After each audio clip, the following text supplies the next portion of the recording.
Hello, good evening. Please mark your attendance in the chat box.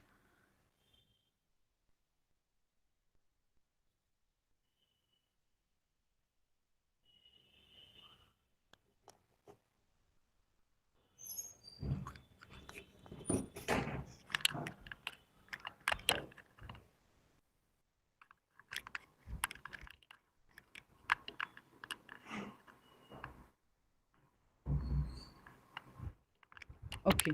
Am I audible? Please write in the chat box. Am I audible?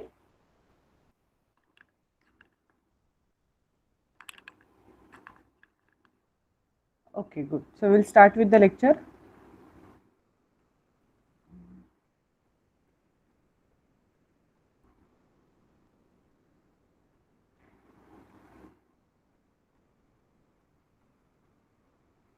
Please do let me know whether the screen is visible और जो लिखा है screen पे क्या आप वो पढ़ पा रहे हो?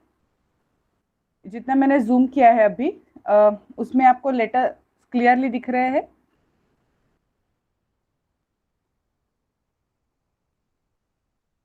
Okay, very good, perfect. तो हम लोग आज जो आपका साइंस का 5th चैप्टर है that is the fundamental unit of life. Will start with that chapter. Okay. आपको कभी 8 में या पिछले स्टैंडर्ड्स में पता है फंडामेंटल यूनिट ऑफ लाइफ मतलब कौन सा होता है? बेसिक यूनिट किसी भी लिविंग थिंग का कौन सा होता है? Cell. Correct, very good, perfect. So हम लोग ये चैप्टर में सेल के बारे में पढ़ने वाले हैं.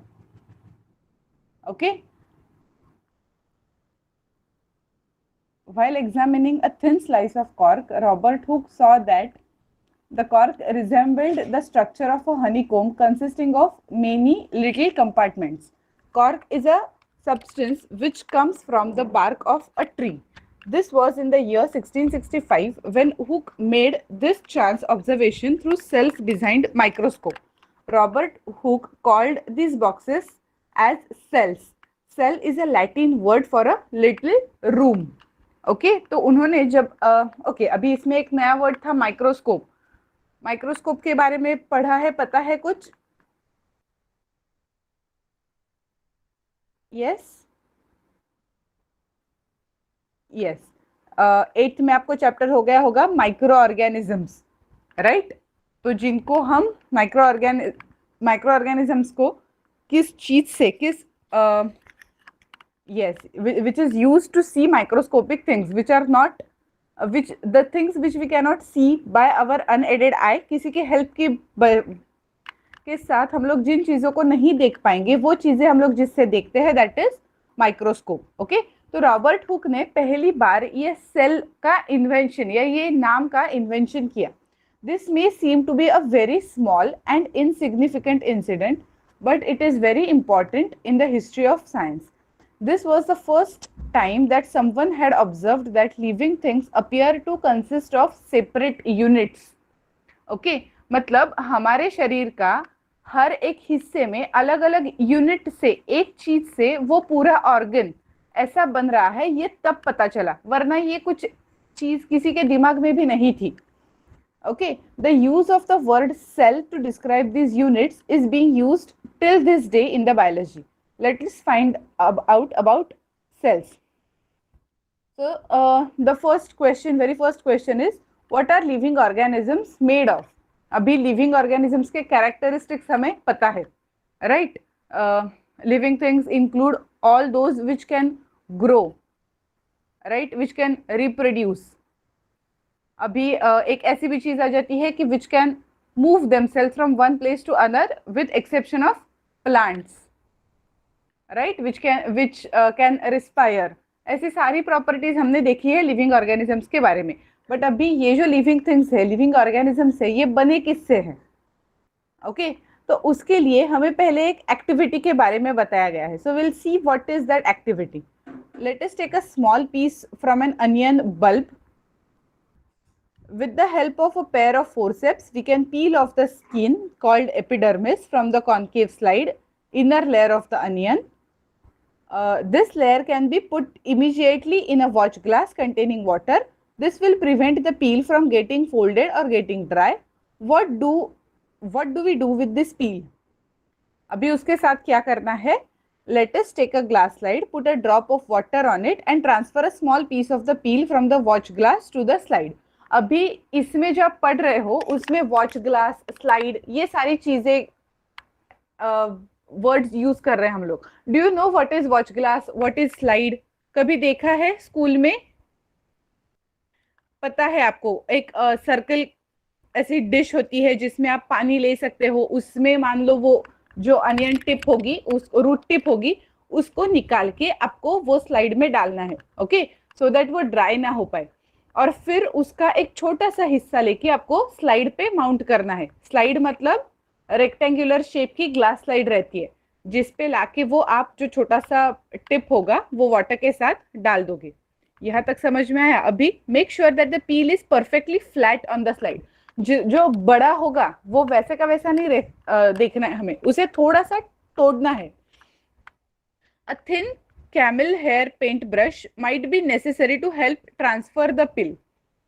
Now we put a drop of safranin solution on this piece followed by a cover slip. Okay, तो अभी ये cover slip नाम की तीसरी कुछ चीज आई. Cover slip which is used to cover that slide or that portion of the peel. जो आप टिप का हिस्सा निकाल के आपके स्लाइड पे डालोगे ड्रॉप, उसके ऊपर आप पहले तो सैफ्रनिन डालोगे. Why safranin? What is सैफ्रनिन?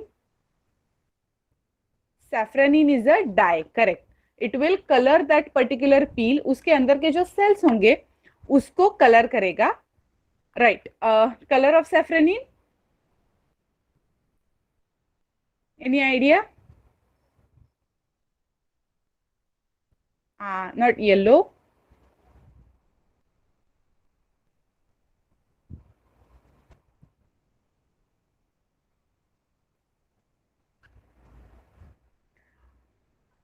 Orange. Okay, और कोई गेसेस? पर्पल नहीं, पर्पल नहीं होता है. ऑरेंज भी नहीं, येलो भी नहीं. सैफ्रनिन ना थोड़ा सा पिंकिश स्लाइड स्टाइल में ले जाता है हम जिस चीज को कलर करेंगे उसे. ओके, पिंक के तरफ जाता है वो ज्यादा. ठीक है, सो वो सैफ्रनिन सॉल्यूशन ऑन दिस पीस और उसके ऊपर कवर स्लिप डाल दिया. ठीक है, अभी कवर स्लिप का क्या मतलब होता है? कवर स्लिप क्यों डालना है? जब आप माइक्रोस्कोप के अंदर देखोगे लेंस को अपनी वो सैफ्रनिन नहीं मिलना चाहिए. राइट, हमें सैफ्रनिन चाहिए to colour the particular peel, to colour that particular root tip and not the lens of your microscope. तो इसलिए बीच में हमने कवर स्लिप डाल दिया जिसने अपने सॉल्यूशन को पूरी तरह से कवर कर लिया है. So the lens of the microscope will be in contact with the cover slip and not with your solution. Take care to avoid air bubbles while putting the cover slip with the help of a mounting needle. Okay, तो ये एक technique है. वो जब आप practical में करोगे ना, जब स्कूल में जाओगे और करोगे तो आपको पता चलेगा कि उसमें आपको एयर बबल नहीं लाने देना है. वरना माइक्रोस्कोप के अंदर क्या दिखता है? एयर बबल्स ही दिखते हैं, ना कि अपना जो एक्चुअल हमें पील देखना है उसकी जगह पे एयर बबल्स दिखने लगते हैं. इसलिए ये बताया गया है. Ask your teacher for help. We have prepared a temporary mount of onion peel. We can observe this slide under low power followed by high power of a compound microscope. Okay, तो अभी यहाँ पे फिर से दो चीजें नहीं आई है. लो पावर और हाई पावर का मतलब क्या होता है, और कंपाउंड माइक्रोस्कोप का मतलब क्या होता है? कंपाउंड माइक्रोस्कोप का पिक्चर आपको दिया गया है. ठीक है, तो उसके पार्ट्स तो हम लोग देख लेंगे. What is high power and low power? Any guesses? Low power means lesser zoom. Correct, perfect.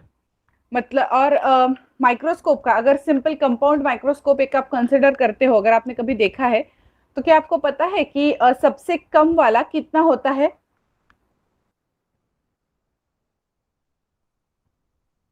हम लोग जब माइक्रोस्कोप सेट करते हैं 5x नहीं होता, यूजुअली 4x होता है. ओके, 4x होता है, 10x होता है, 100x होता है. ओके, तो जब 4x होगा so your image will be magnified 4 times.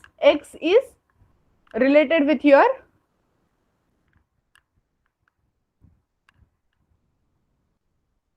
Yes, so 4 times of your, जितना भी जो भी इमेज दिखेगा आपको वो 4 टाइम्स हायर दिखेगा।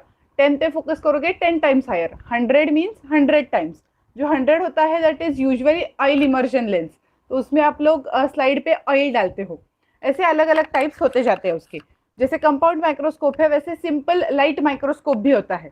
ओके, तो अभी कंपाउंड माइक्रोस्कोप में क्या क्या चीजें हैं वो आप यहाँ पे देख सकते हो। देखो, एक नीचे से स्टार्ट करेंगे हम लोग। पहले बेस है जो माइक्रोस्कोप का है, उसके बाद एक मिरर है।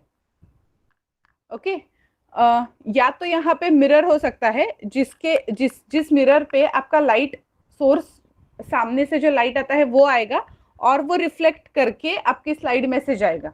ये एक टाइप होता है। दूसरा टाइप ऐसा होता है जिसमें उसके अंदर, मतलब मिरर की जगह पे, वहां पे हम लोग लाइट लगाते हैं। जैसे बल्ब होता है वैसे वाला लाइट लगाते हैं, जो लाइट सोर्स इल्यूमिनेट होगा तो स्लाइड के अंदर से लाइट जाएगा। नेचुरल लाइट का इस्तेमाल नहीं करते हम लोग, जो मिरर के थ्रू होगा। फिर उसके बाद होता है condenser. Why condenser? To condense that light to slide. Slide के एक पोर्शन पे वो पूरा लाइट जाना चाहिए ना, इसलिए कंडेंसर होगा। उसके बाद नेक्स्ट है स्टेज। स्टेज मतलब जिसके ऊपर आप स्लाइड रखोगे। देन स्विवल है। फिर माइक्रोस्कोपिक स्लाइड जो वहां पे दिखाई गई है, देखो रेक्टेंगुलर शेप की। फिर क्लिप है। 2 क्लिप होती है जिनके बीच में हम लोग स्लाइड रखेंगे। ओके, जो स्लाइड के ऊपर है ना उस पे लिखा है देखो ऑब्जेक्टिव लेंस। ऑब्जेक्टिव लेंस मतलब जो ऑब्जेक्ट के करीब होगी। और जो मैंने बताया ना 4x 10x 100x, these are all magnifying powers of objective lenses. ठीक है, आर्म मतलब जहां पे आपको माइक्रोस्कोप को होल्ड करना है, if you are moving that microscope. उसके बाद बॉडी ट्यूब है, मतलब जहां से आपका इमेज पास होगा, मैग्नीफाई होगा, वो पर्टिकुलर बॉडी ट्यूब। उसके ऊपर, बॉडी ट्यूब के एकदम ऊपर आईपीस है। आईपीस मतलब क्या है? फिर से वहां पे एक लेंस है। ओके, जहां से आप देखोगे, you are going to observe that through eyepiece. Okay, और या ऊपर जो लिखा है कोर्स एडजस्टमेंट, फाइन एडजस्टमेंट। तो जो पहला एडजस्टमेंट आपको करना होता है जब भी आप स्लाइड रखोगे, उसके बाद इमीडिएटली आपको नहीं दिखेगा। हर एक का आई का फोकसिंग अलग होता है, हर एक के आंख का। तो उसके हिसाब से आपको कोर्स एडजस्टमेंट, मतलब वो बहुत बड़ा होता है एडजस्टमेंट। उसके बाद हल्का सा अगर आपको इमेज दिखेगा, उसके बाद आपको फाइन एडजस्टमेंट करना होता है, मतलब एकदम परफेक्टली दिख जाए वहां तक। ओके, तो वो एडजस्टिंग नॉब्स होते हैं जिनको आपको घुमाना होता है, तब आप इमेज पर फोकस कर पाओगे। Okay, so this is the general arrangement of your compound microscope. What do we observe as we look through the lens? अभी हम लोग जब लेंस से देखेंगे तो हमें क्या दिखेगा? Can we draw the structures that we are able to see through the microscope on an observation sheet? Does it look like this? So yes, it will look something like this because these are the cells of plant. अभी animal cell, plant cell हम detail में पढ़ेंगे ही। तो ये plant के sales है, individual units आपको दिख रहे होंगे सेल्स के, राइट? और उस सेल के अंदर पर्टिकुलरली आपको दिखेगा एक छोटा सा dot which is known as nucleus. तो ये जब आप इस माइक्रोस्कोप के अंदर देखोगे from the onion root tip और onion peel, you will observe this. ठीक है, now we can try preparing temporary mounts of peels of onions of different sizes. What do we observe? What do we see? Similar structures or different structures? So what is your guessing? अगर हमने पील का, onion पील का या फिर onion root tip का अलग अलग size में अगर उनको कट किया तो हमें अलग अलग चीजें दिखेगी या सेम चीजें दिखेंगी?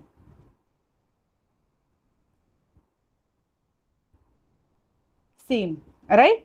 सेम ही चीजें दिखेंगी क्योंकि सेल्स ही देखने हैं हमें, भले ही हमारा साइज अलग होगा जो हमने पहले लिया है उसका, but the things that we are going to observe are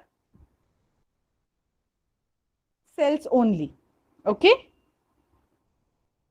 what are the structures? अब ये स्ट्रक्चर्स क्या है? The structures look similar to each other, together they form a big structure like an onion bulb. We find from this activity that onion bulbs of different sizes have similar small structures visible under microscope. The cells of the onion peel will all look the same regardless of the size of the onion they came from. Right? These small structures that we see are the basic building units of the onion bulb. ठीक है, एक cell से पूरा, एक cell ऐसे multiple cells जब align होंगे तब पूरा अनियन बल्ब बन जाएगा, ठीक है। मात्र एक सेल से अनियन बल्ब नहीं बनेगा, because onion is a multicellular. We find from yeah, we have done with this. The cells of the onion peel will all look the same regardless of. These structures are called cells. तो जो छोटे structures हमें दिखे, these we call as cells. Not only onions but all organisms that we observe around are made up of cells. However, there are also single cells that live on their own. Okay, जैसे मैंने अभी कहा कि onion bulb जो था वो multicellular है, but there are also unicellular which are made up of single cells, but still they can live, they live or reproduce, grow, everything, every property of living thing they have, but instead of having multiple cells they have only single cells. Any example of such type of organism? You have had it in your 8th standard. So a single celled organism, any?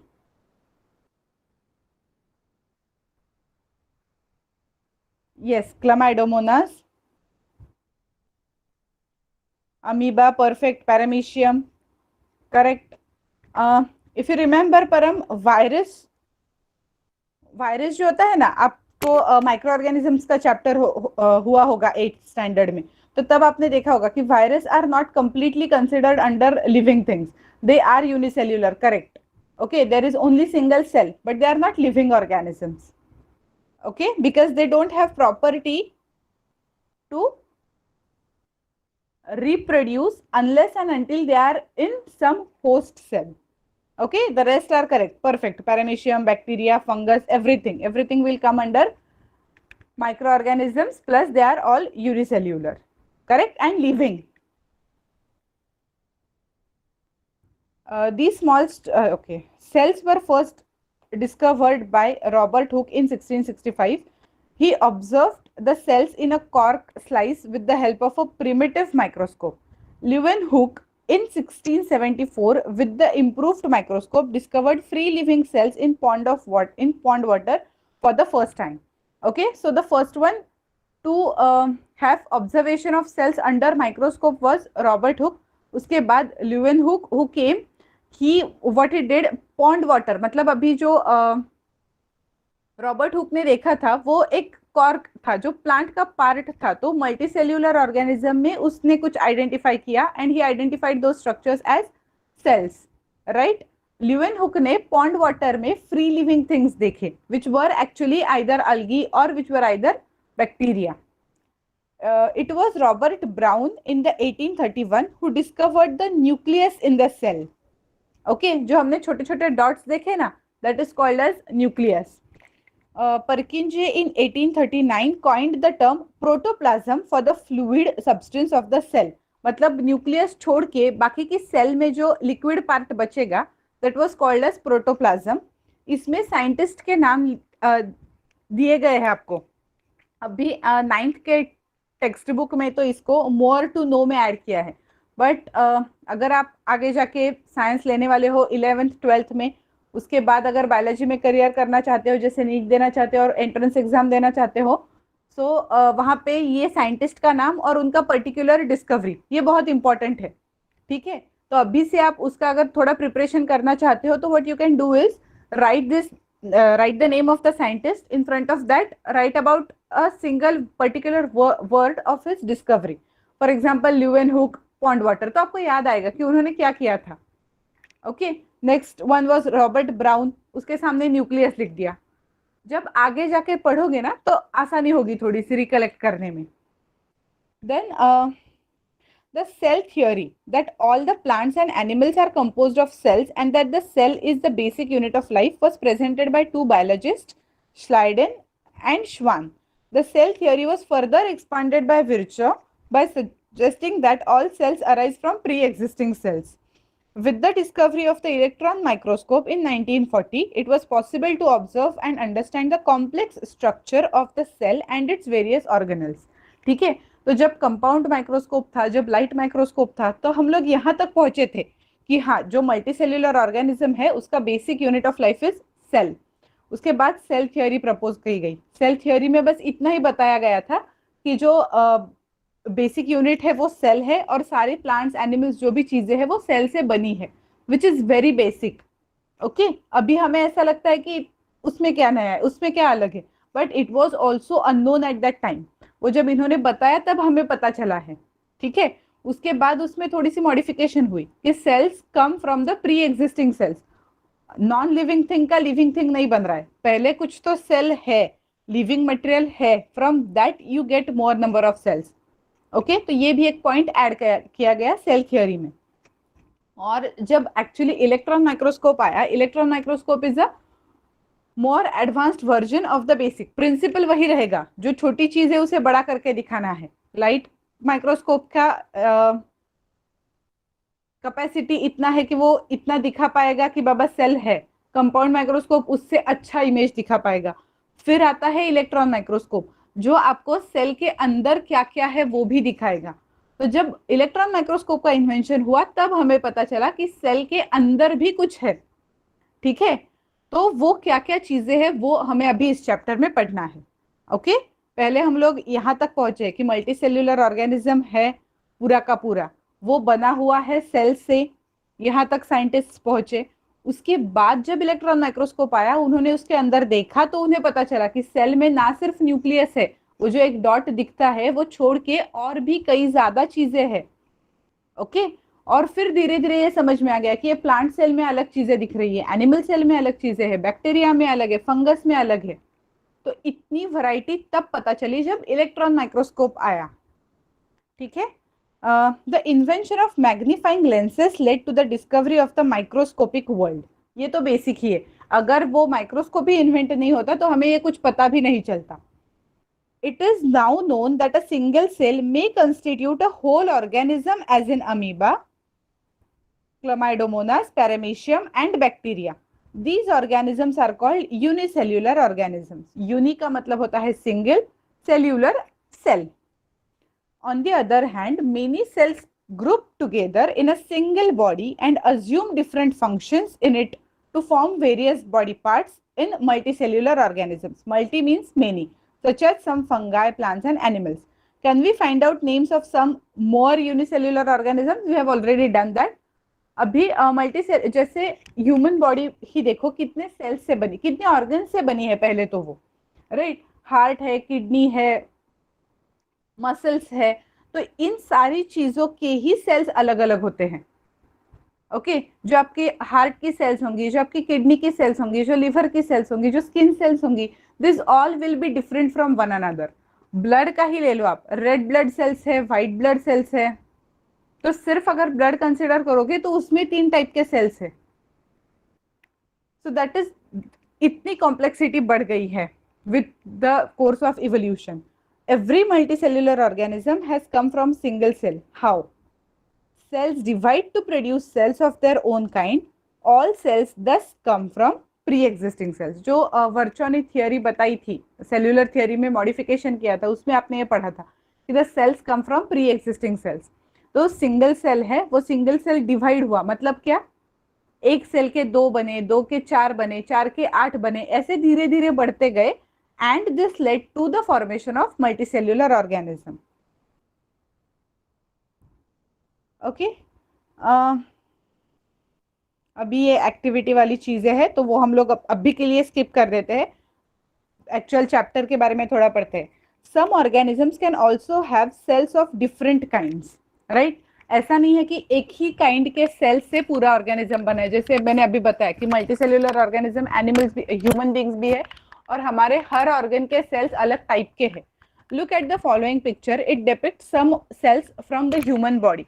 So smooth muscle cell, तो एक दिखाया गया है cell which is muscular cell. Then blood cells, blood cells ये general term बताई गई है, लेकिन वो ब्लड सेल में भी प्लेटलेट्स है, व्हाइट ब्लड सेल्स है, रेड ब्लड सेल्स है। नर्व सेल, जो इतना बड़ा ये येलो में दिखा है, दैट इज नर्व सेल। वो देखिए कितना अलग है, वो ऐसे लग रहा है कि कितना बड़ा होगा, इसमें यही शायद मल्टी सेल्यूलर होगा, ऐसा उसका अपीयरेंस है, but no, that is a single cell. ठीक है, सिर्फ एक कुछ सर्क्यूलर है, ट्रायंगुलर है, रेक्टेंगुलर, ऐसा कुछ नहीं होता है। अलग अलग शेप है, अलग अलग साइज है सारी सेल्स के।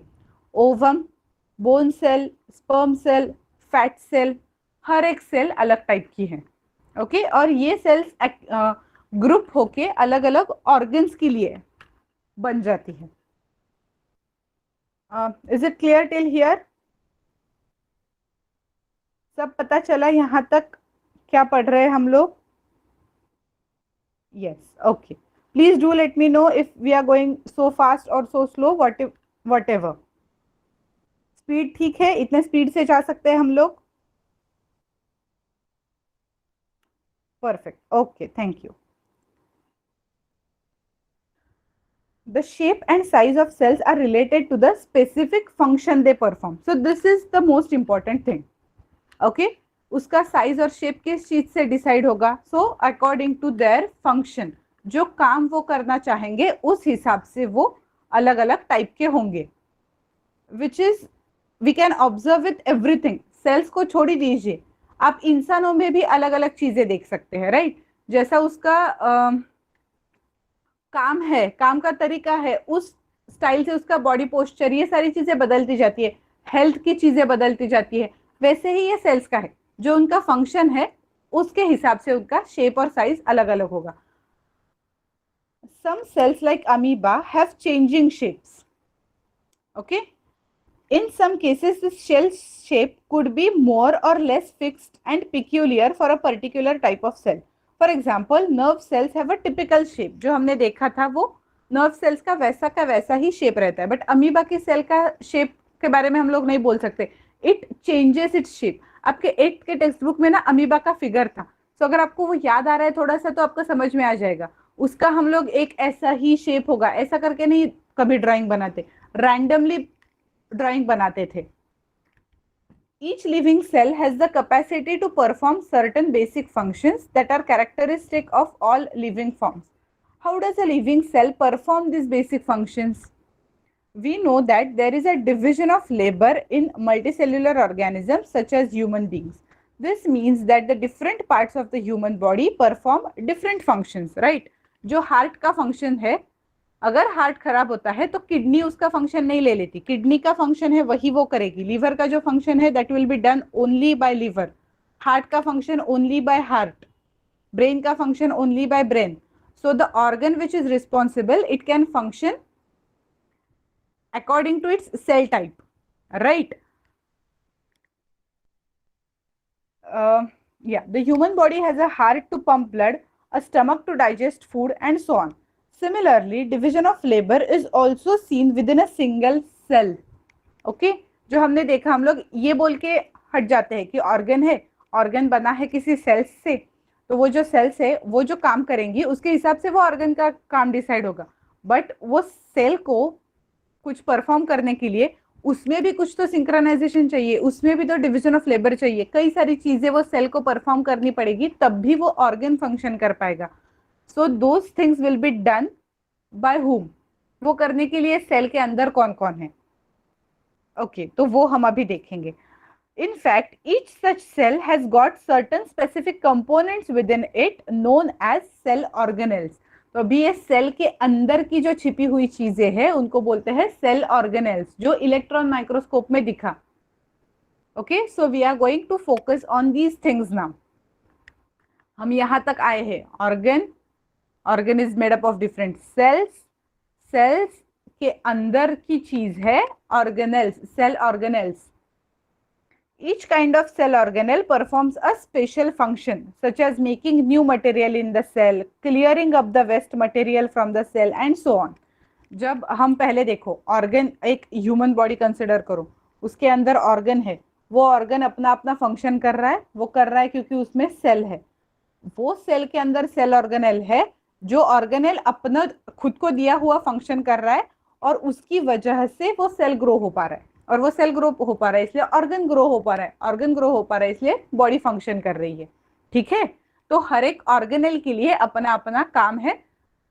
वो अगर वही काम पर्टिकुलर करता रहेगा तो ही अपना सेल जिंदा रह पाता है.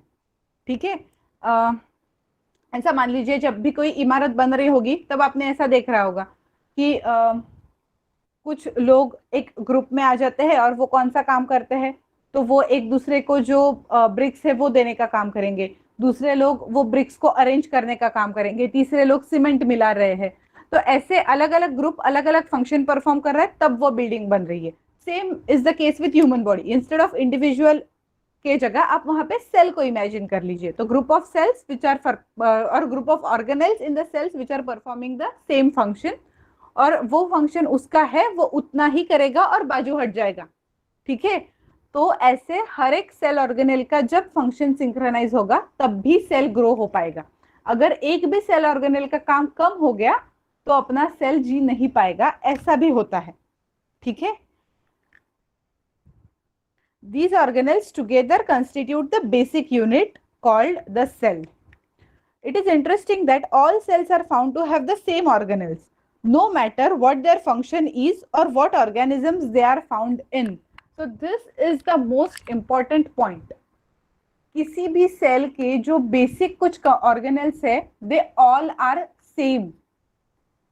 ओके, मतलब आपकी मसल सेल हो, आपकी किडनी सेल हो, आपकी लिवर सेल हो, आपकी WBC हो, आपका प्लांट सेल हो, कुछ भी हो, उसमें जो बेसिक यूनिट्स है ना, बेसिक ऑर्गेनेल्स है ना, वो वैसे के वैसे ही रहते हैं, but still every cell performs a different function. Now the question is how, right? हर एक सेल में सेम ऑर्गेनेल है। अब ऐसा भी आप देखोगे कि कहीं कहीं पे कौन से सेल्स में उसके फंक्शन के मुताबिक कोई ऑर्गेनेल्स मिसिंग होते हैं।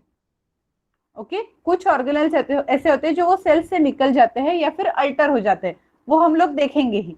बट आप अभी एक चीज ट्राई करो कि सर्च करने का, कहीं पे गूगल पे मिल जाए, खुद से सोचने की कोशिश कीजिए और नेक्स्ट लेक्चर में मुझे बताइए कि ऐसा क्या आपको लग रहा है।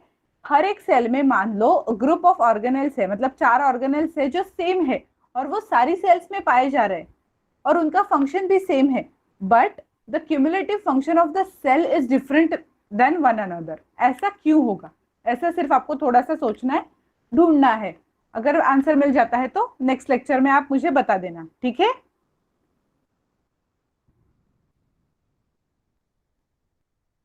Yes, we are going to observe that. We are going to learn that. What is the difference between cytoplasm and protoplasm? ये आपके चैप्टर में आगे आगे आ जाएगा, ठीक है? Very good question. फर्स्ट ये याद रखिए इसमें कि हमें जब पढ़ा, जो हमने मोर टू नो में पढ़ा था, उसमें हमने देखा था कि एक साइंटिस्ट ने जो सेल का फ्लूइड है that was labelled to as protoplasm, right? But आपने अगर थोड़ा सा आगे चैप्टर पढ़ा होगा तो आपको पता चल गया होगा कि अभी हम उसको साइटोप्लाज्म बोल रहे हैं। So why it was called as protoplasm first, why we shifted to cytoplasm and what's the difference? तो जब हम लोग ये देखेंगे ना कि हम प्रोटोप्लाज्म से साइटोप्लाज्म तक क्यों गए, तभी आपको उसका डिफरेंस पता चलेगा। तो जैसे आगे जाएंगे हम उसका डिफरेंस देखेंगे। Now some questions are there which you are going to solve. Who discovered cells and how? तो वो जो रॉबर्ट हुक का एक्सपेरिमेंट है, you have to write that first. उसने डिस्कवर किए कॉर्क सेल्स में से, उन्होंने ऑब्जर्व किए। So that will be your answer for this question. The second question is, why is the cell called the structural and functional unit of life? उसका भी answer हमने जो अभी तक पढ़ा है उसमें है structural unit, because it is the thing which makes the organs, or functional unit because the functions that are performed by that particular organ are completely dependent on the cells from which it is made up of. Okay, so the next thing is, what is a cell made up of? Cell खुद कैसे बनता है? वो organ को बनाता है, ठीक है, खुद कैसे बनता है? What is the structural organisation of a cell? अभी सेल का ऑर्गेनाइजेशन हमें देखना है। ओके, तो एक जो फ्लो आप आपके पास लिख के लीजिए।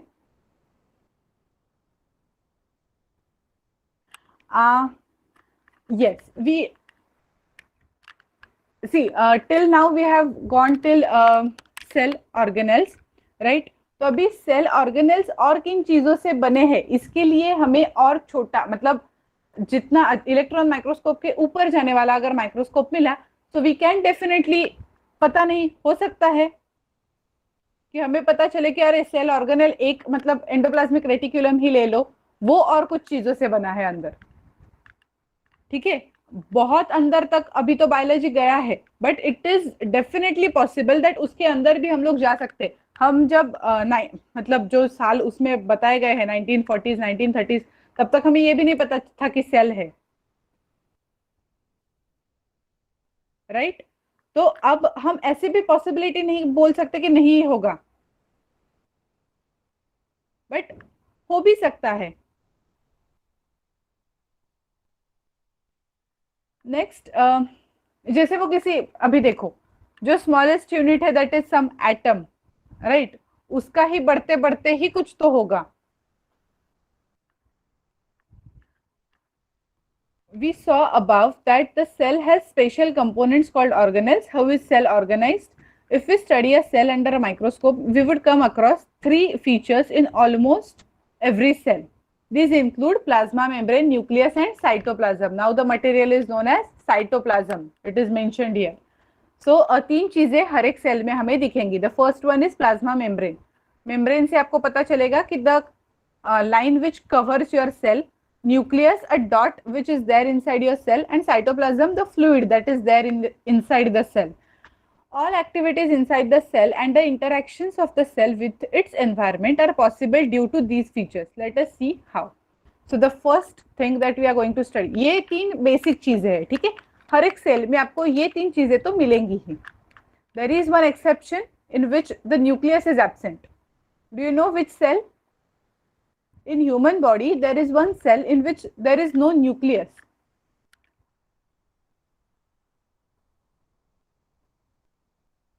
Correct, very good. RBCs. There is no nucleus. Any guesses about why? Every other cell has nucleus. Nucleus has an important function to perform, and that's why it is there in every cell. But in RBCs, why is it not required?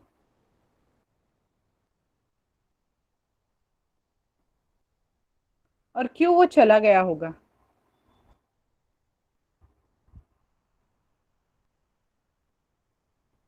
Yes, correct, to carry oxygen. RBCs में और भी बहुत सारे organelles कम हो जाते हैं, ठीक है.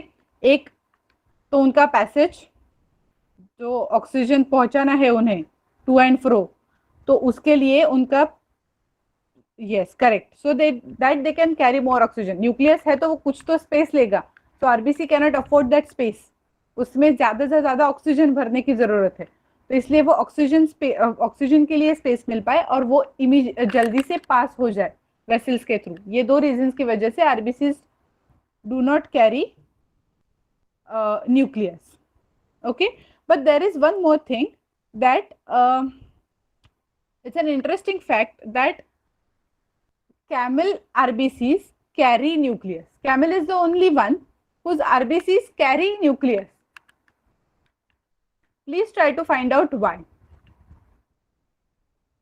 Okay, so coming to our portion, that plasma membrane or cell membrane, this is the outermost covering of the cell that separates the contents of the cell from its external environment. ठीक है, तो अभी cell एक ऐसे अभी के लिए imagine कर लो, एक सर्कल है, तो आप लोग सर्कल का जो बॉर्डर लाइन करोगे, that border will be your plasma membrane. ठीक है, अगर आपको सर्कल में पेंट करने के लिए बोला गया और separated from your external other sheet, तो आप क्या करोगे, जो सर्कल दिया है उसके अंदर सिर्फ पेंट करोगे, राइट.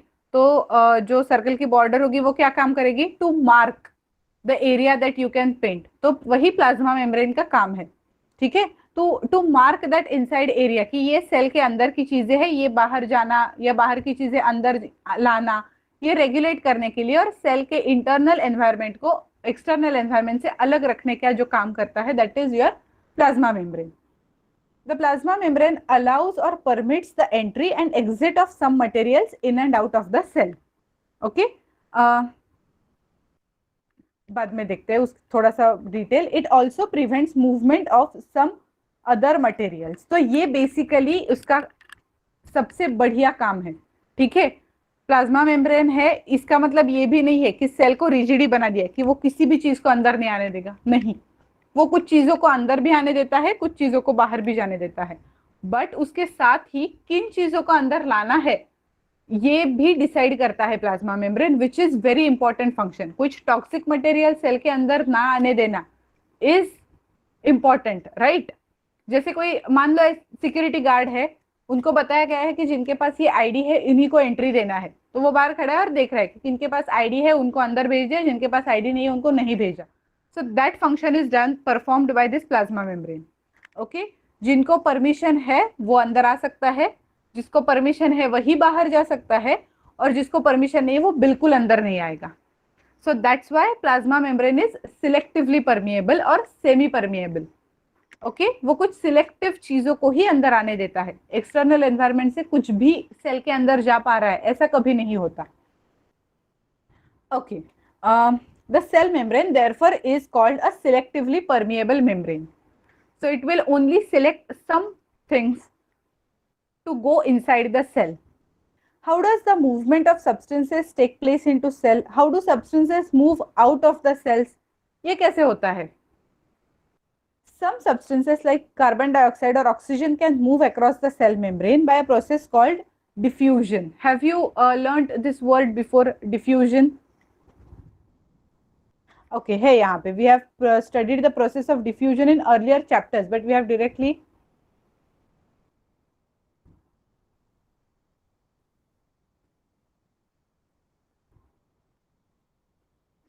ओके, तो डिफ्यूजन के बारे में मैं ज्यादा नहीं बोलती, अपने पढ़ा है पहले, तो that is fine.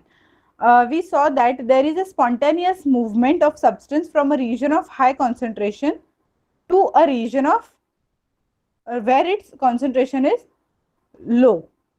Correct? Something similar to this happens in cells when, for example, some substance like CO2, which is cellular waste and requires to be excreted out by the cell, accumulates in high concentration inside the cell. In the cell's external environment, the concentration of CO2 is low as compared to that inside of the cell. As soon as there is a difference of concentration of CO2 inside and outside, carbon dioxide moves out of the cell from a region of high concentration to a region of low concentration by the process of diffusion. So diffusion is simply higher concentration to lower concentration. जहाँ पे ज़्यादा मात्रा होगी वो कम मात्रा की तरफ चला जाएगा. तो कार्बन डाइऑक्साइड और ऑक्सीजन के बीच में यही चलता रहता है. जब आरबीसी ऑक्सीजन लेके आएगी तो ऑक्सीजन उनसे निकलेगा, अदर बाहर के एनवायरनमेंट में जाएगा, वो वहां से सेल इनटेक करेगी, क्योंकि सेल के पास अभी ऑक्सीजन कम है तो सेल ने ऑक्सीजन ले लिया, जो एक्सेसिव कार्बन डाइऑक्साइड था उसको बाहर फेंक दिया. ठीक है. Similarly, O2 enters the cell by the process of diffusion when the level of concentration of O2 inside the cell decreases. Thus, diffusion plays an important role in gaseous exchange between the cells as well as the cells and its external environment. Okay? तो cells के अंदर भी और from external to internal also there is a diffusion by which gaseous materials come and go through the cell through plasma membrane. Water also obeys the law of diffusion. The movement of water molecules through such a selectively permeable membrane is called osmosis. Okay? एक हमेशा के लिए पूछा जाने वाला जो सबका favourite question है, दैट इज जो डिफ्यूजन होता है वो हमेशा ऑस्मोसिस होता है या जो ऑस्मोसिस होता है वो हमेशा डिफ्यूजन होता है? कौन सा स्टेटमेंट करेक्ट है?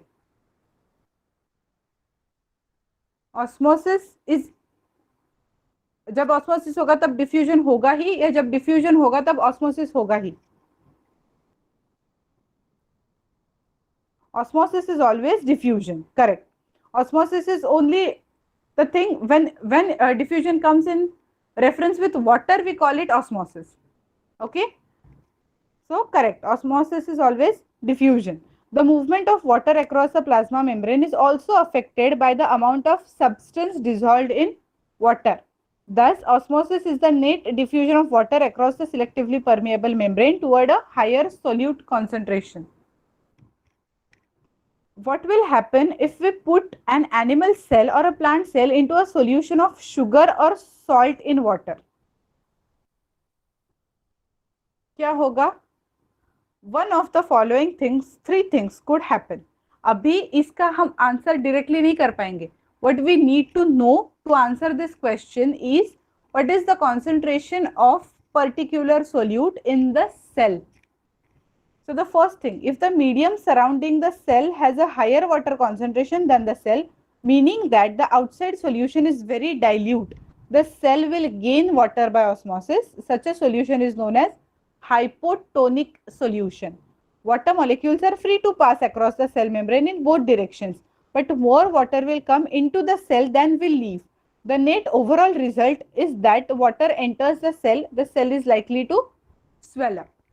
ओके अगर बाहर का कॉन्सेंट्रेशन वाटर का ज्यादा है उसका मतलब क्या हुआ, द आउटर एनवायरमेंट में जो सॉल्यूशन है is very dilute as compare to the solution in the cell or the concentration of the cell, then the net movement of water will be from outer to inside of the cell, and because of which the cell will take up more water and cell will swell. Okay और जब बाहर का water मतलब बाहर का solution dilute होता है, in that condition what we call it as hypotonic solution. Hypotonic is in reference with the cell. Okay, we are always talking in reference with something. हम लोग ऐसे जनरल कमेंट नहीं पास कर सकते कि ये हाइपोटोनिक है, ये हाइपरटोनिक है, नहीं. वो हाइपोटोनिक कब कहलाएगा, जब उसका सेल का कॉन्सेंट्रेशन या सेल के अंदर का जो एनवायरमेंट है उसका कॉन्सेंट्रेशन हमें पता होगा. ठीक है, so hypotonic, hypertonic, these are the terms which are used with reference to something. The second is, if the medium has exactly the same water concentration as the cell, there will be no net movement of water across the cell membrane. Such a solution is known as isotonic solution. Iso means same. ठीक है, तो tonicity जो cell का जो concentration है at both sides is same, and that's why we are calling it as isotonic solution. Water crosses the cell membrane in both direction. दोनों जगह पे ट्रांसफर तो होता है, but this in same manner, but the amount going is in the same as the amount going out. So there is no overall movement of water. The cell will stay the same size. And the third thing that will happen is, if the medium has a lower concentration of water than the cell, meaning that it is very concentrated solution, the cell will lose water by osmosis. Such a solution is known as hypertonic solution. तो अभी आपको ये पता चल गया होगा कि solution को हम लोग वेग में नहीं अंडरलाइन करेंगे with the respect to cell का कॉन्सेंट्रेशन कौन सा है. ठीक है, कहाँ पे है, अगर सेल का कॉन्सेंट्रेशन जो है वो बहुत ज्यादा है और बाहर का सॉल्यूशन उसके कंपैरिजन में डाइल्यूट है, so the water will move in the other way round the water will move out and the cell will shrink. Again, water across the cell membrane in both directions, crosses the cell membrane in both directions, but this time more water leaves the cell than it enters, therefore cell will shrink. Thus osmosis is a special case of diffusion through a selectively permeable membrane. Okay, is it clear? Hypertonic solution, hypotonic solution, isotonic solution and osmosis. ये चार चीजें अच्छे से पता चली, कुछ भी confusion नहीं है, क्योंकि इस पे ना एप्लीकेशन बेस्ड क्वेश्चंस बहुत सारे आते हैं. मान लो अभी नहीं आएंगे, बट ये क्लियर रहेगा तो ये 11th-12th में आपको हेल्प करेगा. Perfectly clear, very good. Now let us try out the following activity. You can also try similar activity with dried raisins. Okay.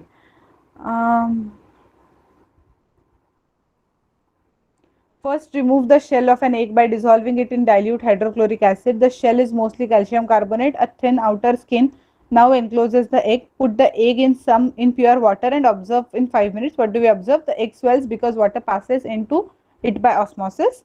Now again, deshelled egg in same 5 minute के लिए रखा, but concentrated salt solution था, तो क्योंकि बाहर के solution का concentration ज्यादा था एग के कॉन्सेंट्रेशन से, तो अंदर का जो पानी था वो बाहर आ गया और उसकी वजह से एग श्रिंक हो गया. ओके, तो ड्राइड रेजिन्स, एप्रिकॉट्स, इन सबके साथ किसी भी चीज के साथ आप ये एक्सपेरिमेंट ट्राई कर सकते हो. ठीक है, जिसमें आपको ऑस्मोसिस दिखेगा.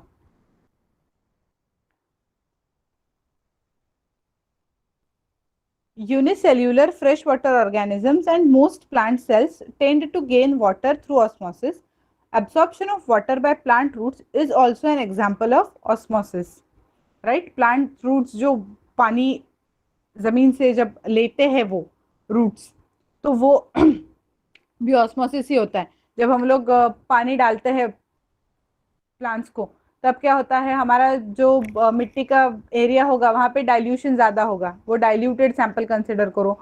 रूट्स को पानी नहीं मिला था, राइट, तो उसकी वजह से उनमें पानी की मात्रा कम थी, और इसकी वजह से डाइल्यूट टू कॉन्सेंट्रेटेड, ऐसे वो जो पानी है वो ज़्यादा मात्रा से कम मात्रा में ऐसे रूट्स में चला गया, और जिसकी वजह से फिर ये जो एब्जॉर्प्शन है, that process is known as also again osmosis.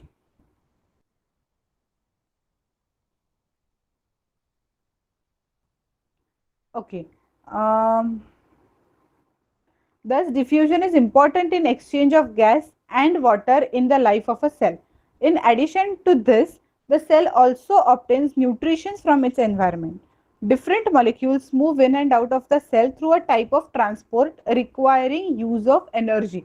Now, ये जो diffusion था, osmosis था, इसमें cell को अपना energy खर्च नहीं करना पड़ा था, ठीक है, डायरेक्टली हायर कॉन्सेंट्रेशन से लोअर कॉन्सेंट्रेशन तक चीजें जा रही थी. But there is another type of transport which is active transport और which requires energy. Okay, so the plasma membrane is flexible and is made up of organic molecules which are called as lipids and proteins. However, we can observe the structure of the plasma membrane only through an electron microscope.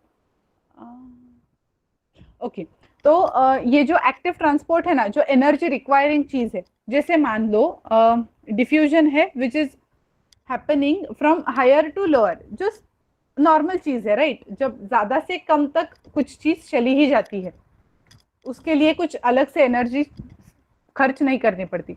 Cell को energy कब खर्च करनी पड़ती है खुद की, जब बाहर कॉन्सेंट्रेशन कम है, वो चीज का बाहर अमाउंट कम है, फिर भी cell wants to take that thing, तब उसे एनर्जी देनी पड़ती है. जब वो एनर्जी देगा तब भी वो बाहर का कम चीज उसके अंदर आएगा. So that is known as active transport. Okay, active because it is energy requiring process. And the second type is passive transport. Passive transport is osmosis या डिफ्यूजन, जिसमें without the help or without spending the energy, anything from environment can come to the cell. Is it clear till now? Correct. Roots absorb minerals from the soil by active transport. They have to put in some energy. Okay, तो the next part है वो हम लोग अगले lecture में पढ़ लेंगे. Okay, homework के लिए what you have to do is write down the answers for this question, 2 questions. Who discovered cells and how, and why is the cell called the structural and functional unit of life. ये 2 simple आपको जो ऊपर दिया गया है उसी paragraph में से आपको इनके आंसर्स मिल जाएंगे. So try to write the answers in your own words. We'll read those answers in our next lecture. उसमें कुछ modifications होंगे, जो भी कुछ होगा I'll tell. Okay, clear? Perfect. So for now, thank you and bye. We'll meet in the next lecture.